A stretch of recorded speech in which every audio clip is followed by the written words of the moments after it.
السلام علیکم ناظرین، آپ دیکھ رہے ہیں سرعام CID نیوز اور میں ہوں فرح شاہد۔ خبر شامل کرتے ہیں فورٹ عباس سے۔ یہاں میں رپورٹ کر رہے ہیں یاسین انجم۔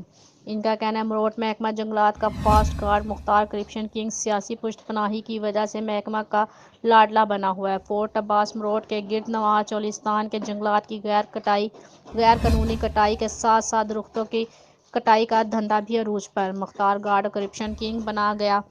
کمرشل ایریا میں سرکاری درخت بھاری رشوت کے اوزے کٹوا کر دکھاوے کے لیے خانہ پوری کے طور پر معمولی جرمانے کر کے سب اچھے کی رپورٹ بلاک افسر رینج آفیسر کی ملت بھگت سے لاکھوں روپے کی قیمتی لکڑی چوری کرواتے ہیں، پھر رشوت لے کے پیسے آپس میں تقسیم کرتے ہیں۔ اگر کوئی ان سے کرپشن کے حوالے سے بات کرے تو الٹا اس کے خلاف جھوٹے مقدمے بنا کر بلیک میل کرتے ہیں۔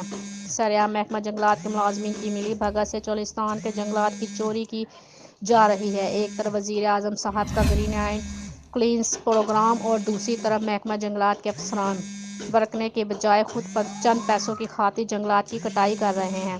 چولستان کے جنگلات ختم کر دیے گئے ہیں۔ محکمہ چولستان جنگلات بھاول نگر کے ملازمین بھی سب اسی طرح ملے ہوئے ہیں۔ مروٹ فورٹ عباس میں محکمہ جنگلات کی کٹائی کے ساتھ ساتھ درختوں کی کٹائی عروج پر ہے۔ کروڑوں کا جنگلات ختم کر دیا گیا ہے، کوئی پوچھنے والا نہیں۔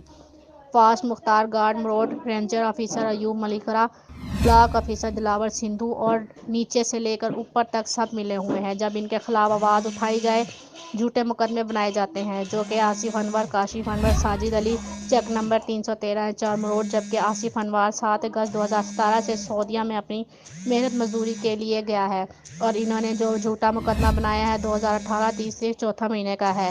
ان کے خلاف غیر جانبدار شفاف انکوائری ہونی چاہیے، جس کے ذمہ دار مختار guard, block officer Dilawar Sindhu, range officer Ayub ملکرہ ہیں۔ وزیر اعلیٰ صاحب وزیر اعظم فوری نوٹس لیں تاکہ ایسے کرپٹ ملازمین کا قلعہ کما ہو سکے جو محکمے کے ماتھے پر بدنما داغ بن چکے ہیں۔ مزید جاننے کے لیے دیکھتے رہیے سرعام CID۔